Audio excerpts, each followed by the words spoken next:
The package had my name on it, but there was one problem: I wasn't even born when it was mailed. A postal worker called me one Tuesday morning and said, "You need to see this." I almost laughed. Then he told me the date stamped on the package, October 1989. My stomach dropped. My parents had always told me I was born in 1994. So why had something addressed to me been sitting inside a postal storage facility for more than 30 years? I went there that afternoon, confused and honestly a little scared. The package was yellowed, dusty, and tied with old postal tape. My full name was written across the front in handwriting I didn't recognize. The return address had been blacked out. Before I opened it, the worker warned me that the contents might be personal.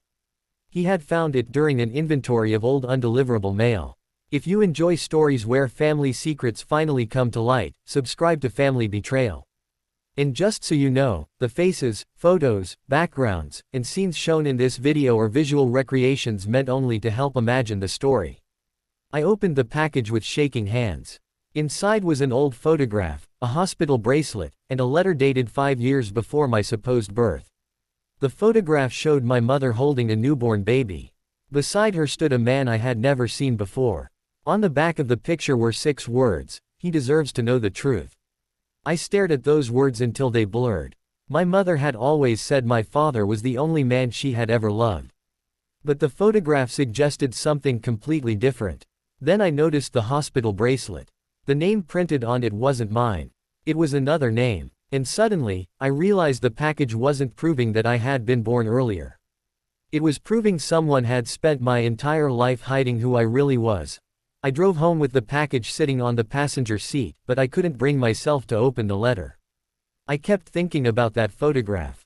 My mother looked young, frightened, and strangely familiar, but the man beside her looked nothing like my father. That night, I finally opened the letter.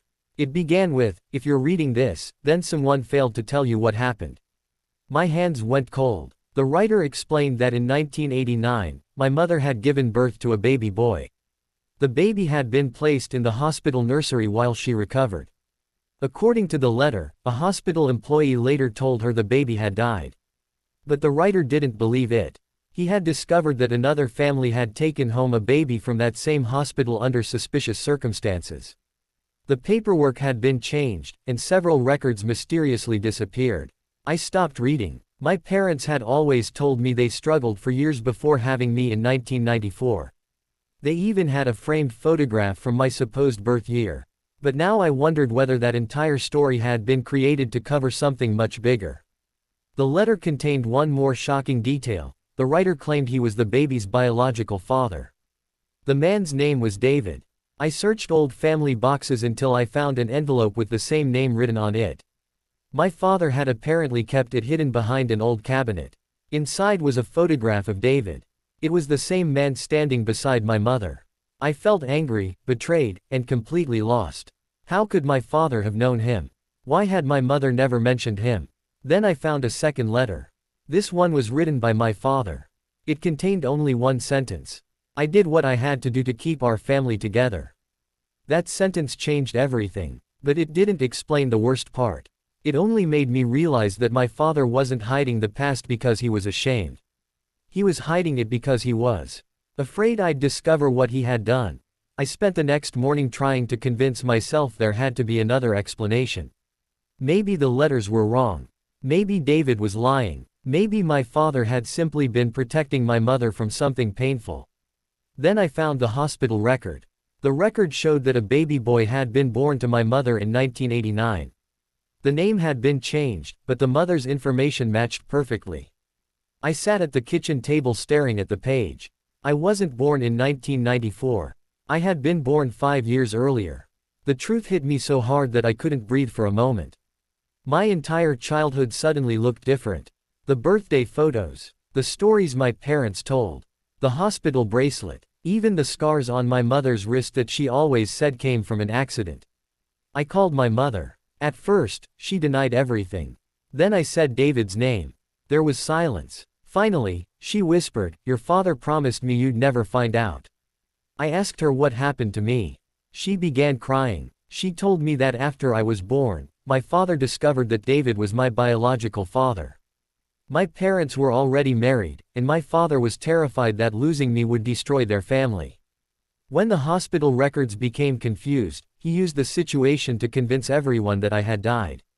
Then, years later, he and my mother legally took me back under a new identity. I couldn't believe it. My father had raised me, loved me, and protected me in his own way, but he had built my entire life on a lie. Then my mother said something that made me question everything again. "Your father didn't steal you," she whispered. "He saved you." I asked what she meant. She told me David had been dangerous, and that he had disappeared after threatening to take me away. For the first time, I wondered if my father had been the villain I thought he was. Or if the truth was even darker. Because David wasn't missing, he was alive, and he had been waiting for me. I met David 3 days later. I expected anger. Instead, I saw an old man who looked exhausted. He didn't ask me to call him Dad.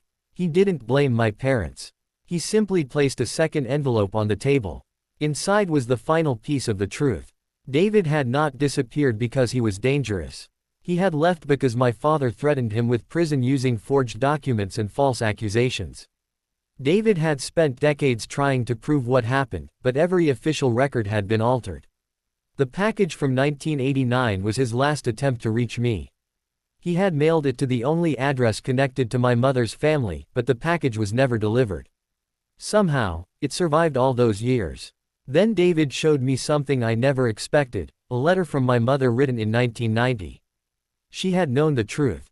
She had begged David to stay away because my father had convinced her that David would take me and destroy my future.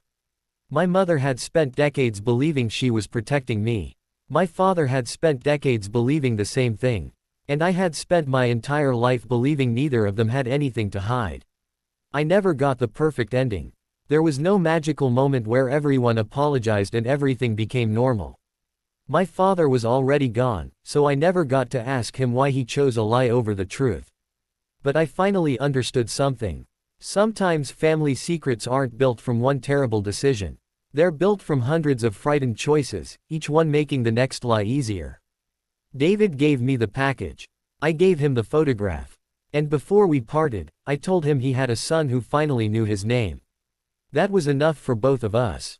If you were in my position, would you forgive the people who lied to you for decades if they believed they were protecting you? Tell me what you would have done in the comments. And remember, the truth can arrive 30 years late and still change everything. Share this story with someone who believes family secrets always stay buried, and subscribe to Family Betrayal for more stories where the past finally catches up with the people who tried to hide it.